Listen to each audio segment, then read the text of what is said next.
Hello, hello, hello tout le monde. Bienvenue sur notre channel Worldwide Language Learners.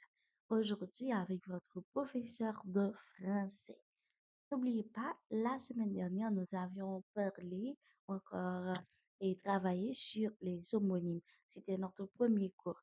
Mais aujourd'hui, c'est notre deuxième cours sur les homonymes.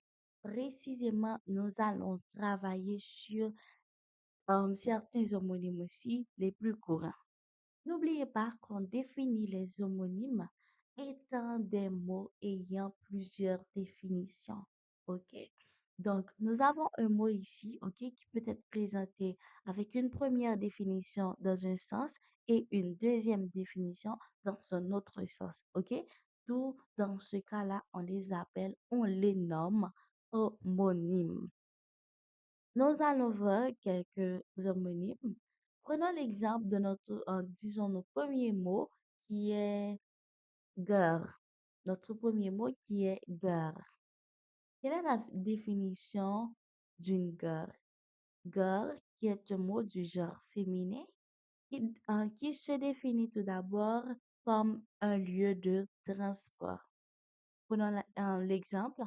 La gare est à 2 kilomètres. Disons que la gare est à 2 kilomètres d'ici. OK? Donc, la gare dans sa première définition, se définit étant un lieu de transport. Et deuxième définition, la gare se définit étant une mise en garde. OK? Mise en garde. Prenons l'exemple. Gare à toi si tu continues comme ça. Mhm. OK? Faites attention à toi. OK? Si tu continues comme ça. Comme ça. C'est OK? Gare à toi si tu continues comme ça. Et nous avons notre deuxième mot qui est geste. Geste, mot du genre masculin. Il se définit étant un mouvement du corps dans sa première définition. Mouvement du corps. Un simple geste suffit à tout changer. Un simple geste suffit à tout changer. Oui, c'est notre premier mot de sa première définition qui se définit étant un mouvement du corps. Un simple geste suffit à tout changer. Et deuxième définition pour le mot geste, action se définit étant une action. Faire un geste pour l'environnement est important. OK? Faire un geste pour l'environnement est important. Nous pouvons remplacer geste par poser une action OK? Poser une bonne action pour l'environnement est important. OK? Donc, faire du bien dans son entourage est important. OK? Donc, faire un geste pour l'environnement est important. Maintenant, partons pour notre troisième mot pour ce aujourd'hui. Nous avons un terrain, un jardin, OK? Un jardin. Un jardin qui est un mot du genre masculin qui se définit tout d'abord comme étant un terrain cultivé. Un terrain cultivé.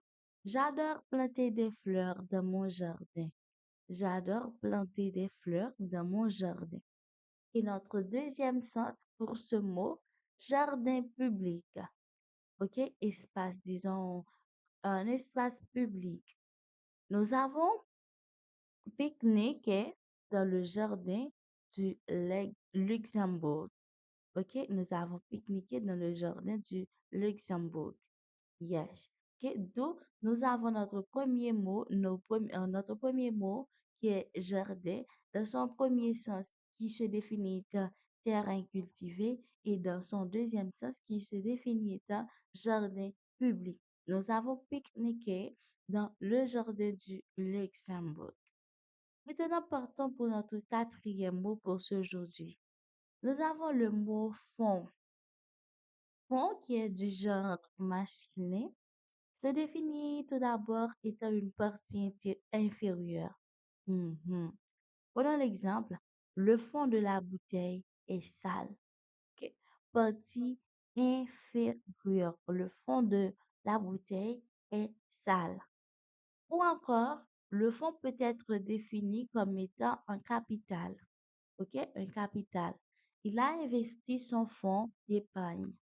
OK? On définit aussi le fonds comme étant, premièrement, comme étant une partie inférieure et deuxièmement, comme étant un capital.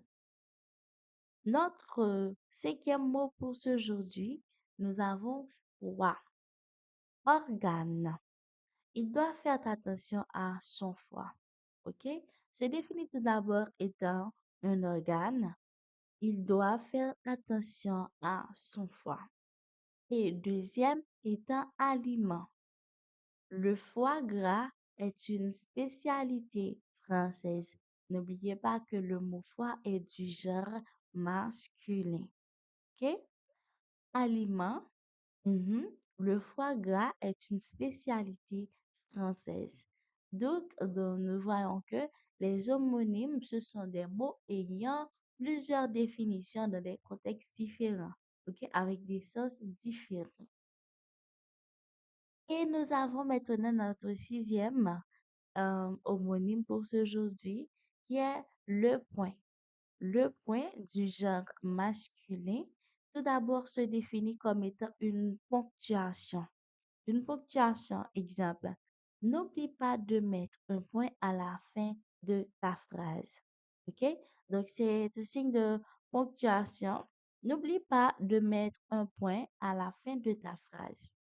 Et deuxième sens ou encore deuxième définition pour ce mot qui est le point, se définit ainsi comme étant une position précise. Une position précise. Prenons l'exemple. Ce point sur la carte représente notre destination. Ce point sur la carte représente notre destination. OK?